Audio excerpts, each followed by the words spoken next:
जब बहू ने सास को खाने पीने की चीजों के लिए टोका। अरे वाह रोहन बेटा, इस पैकेट में क्या दही जलेबी और ढोकले लेकर आए हो? नंदिता जी ने अपने बेटे से उस समय पूछ लिया जब वो अपने हाथ में बाबूलाल हलवाई के पैकेट हाथ में पकड़कर घर आया।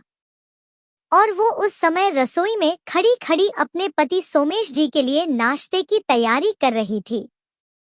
हाँ मम्मी, जलेबी और ढोकले ही है, और वो भी बाबूलाल हलवाई के यहाँ के, रोहन ने अपनी माँ की बात का जवाब देते हुए कहा। अरे वाह, आज तो नाश्ता करने में मजा आएगा, क्योंकि हम लोगों ने बहुत दिनों से दही जलेबी और ढोकले नहीं खाए हैं। मैं तो बेकार में ही नाश्ते की तैयारी कर रही थी, नंदिता जी ने खुश होते हुए कहा और गैस बंद कर दी, क्योंकि ये दोनों ही चीजें उनकी मनपसंद थी, एक तरह से उनकी कमजोरी ही थी। तभी उन्होंने अपने पति सोमेश जी को आवाज लगाते हुए कहा, चलिए तैयार हो जाइए, रोहन दही जलेबी और ढोकले लेकर आया है, वो भी बाबूलाल हलवाई से। आपको भी ये सब बहुत ज्यादा पसंद है ना? और वो दोनों सामान के पैकेट खोलकर प्लेटों में लगाने का उपक्रम करने लगी।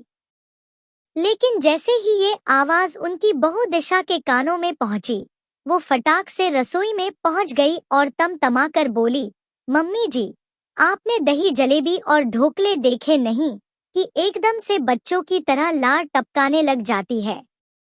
कुछ तो अपनी उम्र का लिहाज कीजिए। ये दही जलेबी और ढोकले मैंने आप लोगों के लिए नहीं मंगवाए हैं।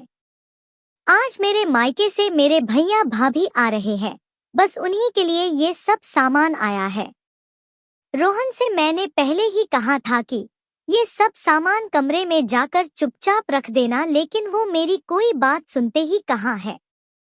मैं ही ये सारे पैकेट ले जाकर कमरे में रख देती हूँ, वरना तो ये सारा सामान थोड़ी देर में सफाचट मिलेगा। दिशा ने बिना कुछ सोचे समझे वो पैकेट नंदिता जी के हाथ से एक तरह से छीन ही लिया। नंदिता जी तो बहू की इस हरकत से एकदम से आवाक सी खड़ी रह गई। उन्हें तो सचमुच बहुत ही ज्यादा शर्म महसूस हुई कि आखिर उन्होंने दही जलेबी और ढोकले खाने का सोचा ही क्यों। सॉरी बेटा, मुझसे गलती हो गई। मुझे बिल्कुल भी पता नहीं था कि तुमने ये सामान अपने मायके वालों के लिए मंगवाया है।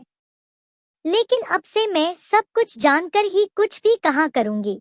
ये कहते हुए नंदिता जी की आवाज शर्म से भर्रा उठी और उसके आगे के शब्द जैसे उनके गले में फंस कर ही रह गए। बहू दिशा की ये हरकत बाहर खड़े ससुर सोमेश जी ने देख ली, क्योंकि जब तक वो अपनी पत्नी की खुशी भरी आवाज सुनकर रसोई तक आ ही चुके थे। ये सब क्या था बहू? तुम्हें अपनी सास के हाथ से इस तरह पैकेट छीनते हुए बिल्कुल भी शर्म नहीं आई? जबकि वो सिर्फ खाने पीने का सामान था। सोमेश जी ने बहू को गुस्से से देखते हुए पूछा। वो पापा जी, मम्मी दही जलेबी और ढोकले देखकर बिल्कुल बच्ची ही बन जाती है, इसलिए मैंने ये सब किया। दिशा ने अपनी चोरी पकड़े जाने के डर से कहा, क्योंकि इससे पहले भी वो नंदिता जी को खाने पीने के सामान पर रोक टोक लगाती रहती थी। नंदिता जी मन ही मन कुछ दिनों पहले की परिस्थितियों पर पहुंच गई, जब दिशा इस घर में ब्याह कर आई थी। मिडिल क्लास परिवार की दिशा को सोमेश जी और नंदिता जी ने अपने बेटे रोहन की खुशी के लिए खुशी खुशी अपना लिया था। लेकिन धमाका तो तब हुआ जब दिशा इस घर में ब्याह कर आई। इतना सारा धन वैभव देखकर वो फूली नहीं समाई और उसके मन में चालाकियां घर करने लगी। दिशा की शादी के थोड़े दिनों बाद ही सोमेश जी जॉब से रिटायर हो गए थे। नंदिता जी शुरू से ही खाने पीने की काफी शौकीन रही थी, इसलिए सोमेश जी उनकी हर इच्छा का पूरा पूरा ख्याल रखते। आखिर घर में कमी ही किस चीज की थी। और तो और वो शाम को ऑफिस से आते समय अपने साथ कुछ ना कुछ खाने पीने का सामान साथ में जरूर लाते। लेकिन जब से वो रिटायर हुए हैं तब से ये काम उन्होंने रोहन को सौंप दिया था। लेकिन रोहन जो कुछ भी लेकर आता अपनी पत्नी को ही पकड़ाता। दिशा वो सामान अपने कमरे में ले जाकर रख लेती और वहीं से थोड़ा बहुत सोमेश जी को तो दे देती, लेकिन नंदिता जी को बहुत कम पूछती। हालांकि नंदिता जी बहू की इन हरकतों को बहुत अच्छी तरह से समझ रही थी, लेकिन घर की सुख शांति के लिए वो अपना मुंह बंद ही रखती कि क्यों वो अपनी इच्छा के लिए घर में कलह फैलाए। लेकिन आज तो दिशा ने सोमेश जी के सामने ही नंदिता जी के साथ इतनी बड़ी बदतमीजी कर डाली। बहू, खाने पीने के सामान से बचपने का क्या वास्ता? क्या उम्र हो जाने पर व्यक्ति अपनी पसंद छोड़ देता है? भगवान की कृपा से नंदिता को ना शुगर है और ना ही बीपी और ना अन्य कोई बीमारी है। आज तो तुमने नंदिता से इस तरह से बात की, लेकिन आज के बाद फिर कभी ये सब सुनाई नहीं पड़ना चाहिए, सोमेश जी ने गुस्सा कर कहा। उनका चेहरा सच में गुस्से से तमतमा रहा था। सॉरी पापा जी, दिशा ने सहमते हुए कहा।